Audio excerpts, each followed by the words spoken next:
Hello everybody, welcome to Dakman Productions and welcome to Kinda Hate Rail. This video will be another unboxing video, but before we get started, I want to talk about a couple purchases I made while visiting train shows and a freebie that I got. So, as most of you noticed, I have been doing behind the scenes with the Raritan Valley High Railers again with Matt. Very creative person. Actually, the club members, all the club members there are pretty talented. They have their own modules as well. So just wanted to mention that all the modules you see at the Raritan Valley High Railers layout during train shows, they're not all Matt's. I mean, Matt does some pretty awesome work, but I wanted to mention that other members are just as talented and they have their great modules as well. So, while I was visiting Matt for the last behind the scenes video, he gave me, well, you guys seen, he gave me a nice shirt, the Raritan Valley High Railers shirt, which I wore during the Edison train show, but he also gave me another present. So, funny story is, I'm doing behind the scenes video, and this Conrail coil car caught my eye. It just happened to be up on one of those shelves or something. And, you know, anything Conrail catches my eye. I'm like, oh, Conrail, look at that. He goes, here, have it. He goes, I'm not going to do anything with it. He goes, people usually give me stuff to build something out of. But he goes, I'm not going to build anything out of this one. So, yep. So this is a MTH Conrail coil shield car. All complete. So, yeah, I'm pretty happy. Thank you, Matt. And great present. So, yeah, this will be for Kinda Hate Rail. When I visit the train shows, I do go shopping for myself. So, let's see, what do I start with first? Let's go with this one here. Alright, so here we have a MTH gondola, Central Jersey. One of the particular Conrail era periods that interests me a lot is what they call the Rainbow Years. This is when Conrail first took over, and the equipment, rolling stock, locomotives were still in the original road names, and then they were eventually, some were patched and some were painted. We'll get that later. And so one of the railroads, Conrail, I don't know if you would call it a takeover, but is Central Jersey. So I am trying to collect stuff for the Rainbow Years, because that is a big, huge interest to me, and especially if it's patched over. And we're going to talk about that here, what patch means. So stay tuned to this video if you're new and you do not understand what patch means. But here we have Jersey Central. Now, funny thing is, the Jersey Central went bankrupt and was done in 1974. Conrail wasn't formed until 1976, although Central Jersey was already bankrupt and gone, basically. Conrail still took over their equipment and name. So, gotta have the Central Jersey. Very cool car, MTH. So I bought this from Just Trainz in Delaware at their store when I went to the Greenberg train show in Delaware at the Chase Riverfront. So while I was there, Just Trainz is not that far from there. So I went and visited their store. He had this, and thank Pete for a great deal. Couldn't miss out on this one. Had to have it for the Conrail Rainbow Years. So I was at the Edison show not too long ago. You guys seen the video, or videos. I made 4 videos from there. But once again, Just Trainz had this Cargill hopper. Now, for those who don't know, I do like Conrail, but I love grain cars. I love grain facilities, hopper cars. That's my thing. So I do have a grain facility called Farmingdale Junction. And the grain facility, for those of you who see my past videos, is Cargill. So here we have the MTH version of Cargill. And I seen this and had to have it. And here you go. With that being said, Just Trainz does get in a lot of collections, so I always stop by Just Trainz every time I'm at a show, because you never know what he'll buy or what he's got next. So if you're looking for something you missed out on, check out Just Trainz. Also, I decided to sell off all my ADM trains, my ADM rolling stock. So I decided to stick with one grain/corn syrup company, and that will be Cargill. So all my ADM hopper cars that were for grain and my ADM tank cars are all gone. So yeah, it just gets to be, it was just too much. You know, somewhere you got to curb your budget, you know what I mean? So let's get to this unboxing. So as I mentioned in my last video, I missed out on a lot of Conrail stuff because I was so involved and out-budgeted or over-budgeted trying to buy modern-day rolling stock and modern-day locomotives in it, and then I ended up missing out on the Conrail stuff. So I actually had to make a decision, as I mentioned, and that decision was to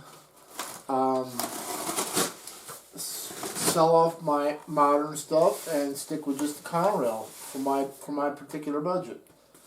So now I'm going back and trying to buy and find the Conrail stuff or other things that I missed out on that I wanted for the Conrail era.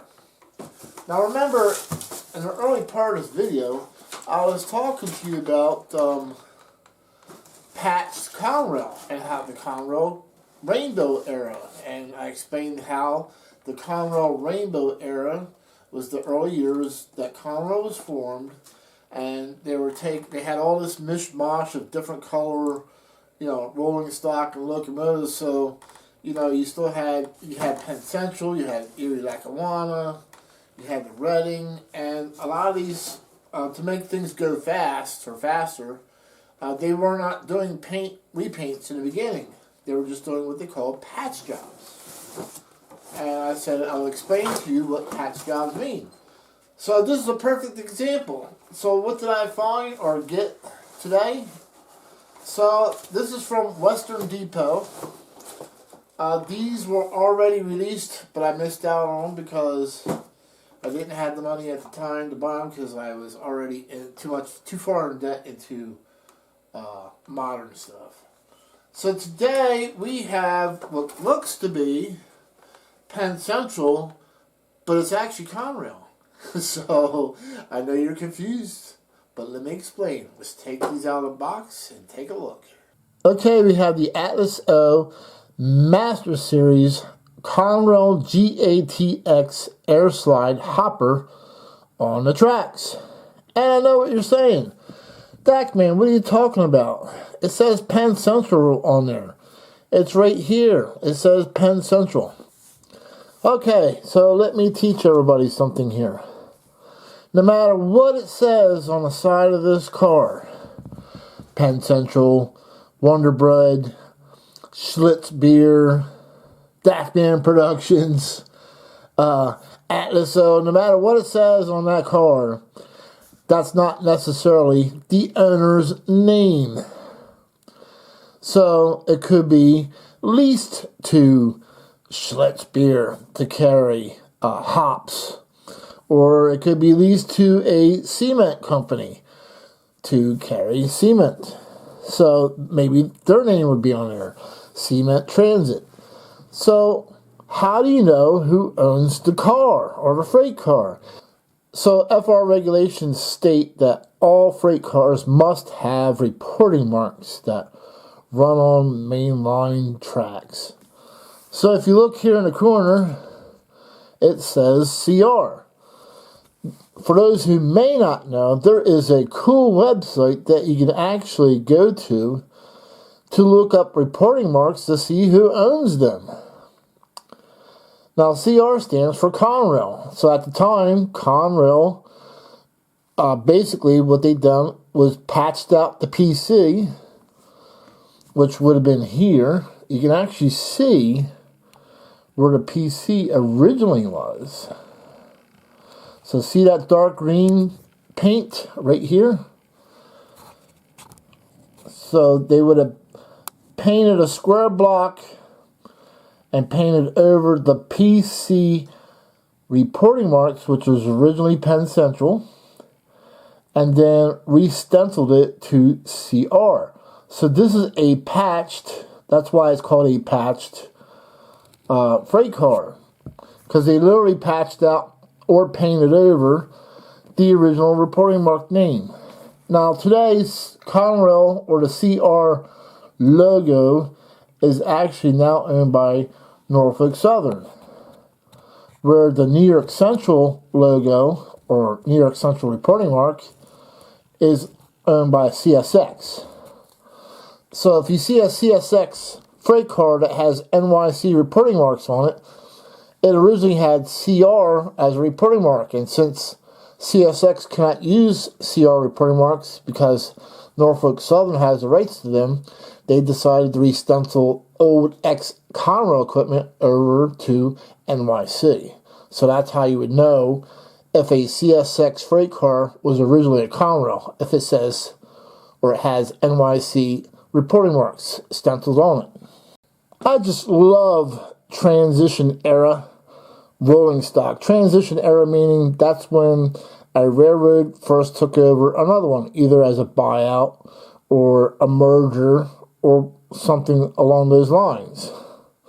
I just find these merger or transition era patched rolling stock and locomotives so cool. And I'm glad to see that Lionel has actually captured that along the lines as well. Lionel has done patched Conrail locomotives and offered them the GP35s in the past, and they were pretty cool too. MTH has jumped on the patched bandwagon as well. So here we have an MTH Penn Central caboose that was actually patched over to Conrail. That was something I had to have as well. So this will be a great addition to the merger train I'm planning on running soon, also known as the Conrail Rainbow Years. Here's another MTH Premier patched rolling stock. So again, this is Penn Central patched over to Conrail. Let's talk about the GATX airslide hopper. For the first half of the 20th century, bulk goods were usually bagged and carried in boxcars. After the late 1940s, covered hoppers greatly simplified the process by allowing the bulk material to be poured through the roof hatches and dumped out through the hopper bays. However, flour, starch, sugar, and plastics do not float easily from a standard hopper bay. To solve this problem, the Fuller Company in Pennsylvania patented the air slide concept. In the air slide covered hopper, the bays are formed into two narrow, steep-sided troughs with a layer of air permeable material at the bottom. Air is pumped through the material, causing the latting to fluidize and flow easily through the hopper outlets. Starting in 1953, the General American Transportation, otherwise known as GATX, which is who made this, began building air slide covered hoppers. One of the two original configurations was a 2,600 cubic foot single bay car with a 70-ton capacity, like what you're looking here in front of you. In addition to railroad-owned cars, there were a number of airslide cover hoppers leased by GATC to sugar and bakery companies. So those hopper cars would have had a reporting mark of GATC, who it was leased, or who owned and was leasing the car. And sometimes these companies they were leasing to would want their name on the car, and sometimes maybe not. The air slide is primarily designed for bulk shipment of dry, granular, or powdered commodities. So you would not be shipping cement in these things. Due to customer demand for larger covered hoppers capable of handling bulk commodities, GATX introduced the larger 4,180 cubic foot model in 1963. GATX produced more than 5,000 of the 4,100 cubic foot airslide cover hoppers between 1963 and 1980. For those who may not know, GATX is an equipment financing company based in Chicago, Illinois, founded in 1898. GATX's primary activities consist of railcar operating leasing in North America and Europe. In addition, GATX leases locomotives in North America and also has significant investments in the industrial equipment. GATX derives its name from its primary reporting mark for the North American railcars, GATX. The mark itself was derived from GATX's prior corporate name, General American Transportation Corporation. Since all non-railroad owners of railcars must append a X to the end of their reporting mark, GAT became GATX. GATX mainly applies the GATX mark to the tank cars, although the mark has been used in other examples such as hoppers. So yes, I did find a picture online that shows an actual Penn Central that has been patched over to Conrail or CR reporting marks. And again, this car was made by GATX. And you'll notice it has a single chute underneath of it, or a single hopper bay, which makes it different than the competitor's car, which is right here. Now this was a different type of build, and you can see the difference. So this is a Pullman standard PS2 hopper car, which has two chutes underneath of it. Now this was made primarily for a different type of commodity. What was neat about the Pullman standard PS2, it actually had a dividing wall inside, so multiple products could be carried at the same time. So I hope you had fun with this video today. I know I made it a pretty lengthy one, but I know people out there love the history, love learning new things, and I wanted to chock this one with a little bit more information other than here's a patched Conrail hopper car that I got. And so hopefully you guys learned something out there. And stay tuned. My next planned run, I want to run a Conrail era Rainbow Years Penn Central train. So the plan is, once I get all this up and running again, is to use two of Brady's Trainz custom run SD45 Conrail units. Will be leading with a Lionel SD45 Penn Central locomotive. I think a triple header with a Penn Central locomotive in the mix with Penn Central cars in there.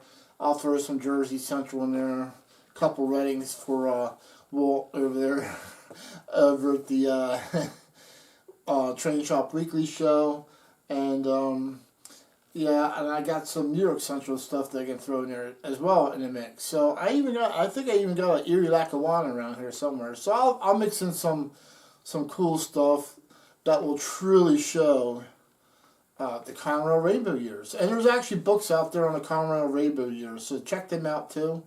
And see you guys at the next train show. Goodbye.